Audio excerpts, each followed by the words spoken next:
राधे महाराज जी आपके चरणों में कोटि कोटि प्रणाम। महाराज जी, आप कह रहे हैं कि आपने कहीं से गुरु धारण किए थे, उनकी नज़र घर परिवार की बहन बेटियों और धन पर थी। हमें बाद में पता लगा वो एक तांत्रिक थे, फिर हमने उनसे छोड़ने का कोशिश किया, बट उन्होंने कहा कि मैं घर को बर्बाद करके रख दूंगा अगर तुमने मुझे छोड़ा। महाराज जी, ऐसी भगवान सबके मालिक हैं, वही सृष्टि का सृजन करते हैं, वही पालन करते हैं, वही लय करते हैं। ये सब पाखंडी लोग, ये कुछ मतलब अब महाराज जी अब इस दुनिया में है नहीं वैसे लोग, लेकिन वो ये कहते थे कि मैंने जिसको तुमने मुझे छोड़ दिया ना, अगर तुम किसी भी भगवान के पास जाओगे, हम एक रोम का ये टूट के गिर जाए, तुम इतने बड़े तांत्रिक हो, हमारा रोम तोड़ दो, तो बस इतने से हम तुम्हें मान लेंगे कि तुम भगवान हो गए। एक रोम नहीं तोड़ सकता।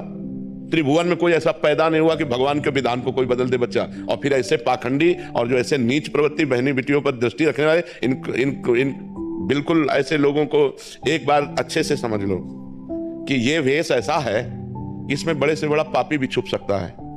जब हनुमान जी द्रोणागिरी जा रहे थे संजीवनी बूटी लेने के लिए, तो उनको रोकने के लिए इसी वेश का सहारा लिया। कालनेमी ने नहीं लिया था, साधु वेश का है। तो बहुत से कालनेमी इस वेश का सहारा लिए हुए अपने जीवन का पोषण करने की, वासनाओं की पूर्ति की बात करते। बकाया साधुते होए न कारजहानि। अगर भगवान का भक्त है तो कभी अमंगल नहीं हो सकता, और ये भाषा नहीं निकल सकती, और ऐसी चेष्टा नहीं हो सकती। हम ये मानते हैं कि जैसे साधु साधक कभी नया है, उससे गलती हो सकती है, लेकिन वो रोएगा, वो जलेगा, वो भगवान से प्रार्थना करेगा कि मेरे से दोबारा गलती ना हो। आपसे गलती हो गई तो आपसे क्षमा मांगेगा, आपके पैर पकड़ेगा। वो ये नहीं कहेगा कि मनमानी आचरण कर रहे हैं, करने दो, नहीं तुम्हारा नाश कर देंगे। न ऐसे को थप्पड़िया देना चाहिए। अभी कोई भी परिवार में परेशानी होती है तो वही याद आता है कि नहीं ऐसा नहीं। तो क्या तुम्हारे परिवार में परेशानी होती है और किसी के परिवार में परेशानी नहीं होती?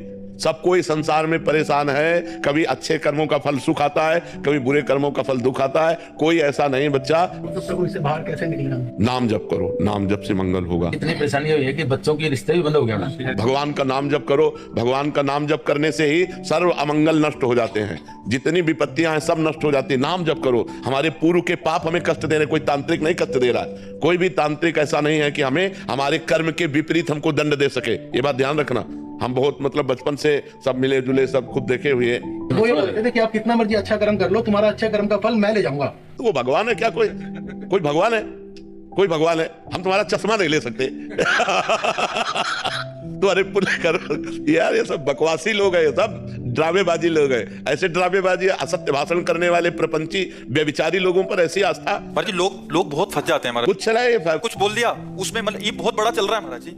किसी ने बोल दिया कि ऐसा तुम्हारे साथ होगा, अभी वो बात बैठ गई। उसने बोला ऐसा होगा, अभी ऐसा होगा। अरे कुछ नहीं, तुरंत हटाना चाहिए कि ऐसे पाखंडियों के पास इतनी दम है कि वो जो बोल दे वो हमारे हो जाए। अरे यार, तुम कैसी बात लिए? बाहर निकाल दो उससे हम। हाँ बिल्कुल, आज से तुम समझ लो कि तुम बाहर हो। जैसे उसने कहा था ना कि हम तुम्हारा बिगाड़ देंगे, अब हम आज से कहते हैं कि तुम्हारा कोई बाल बाकी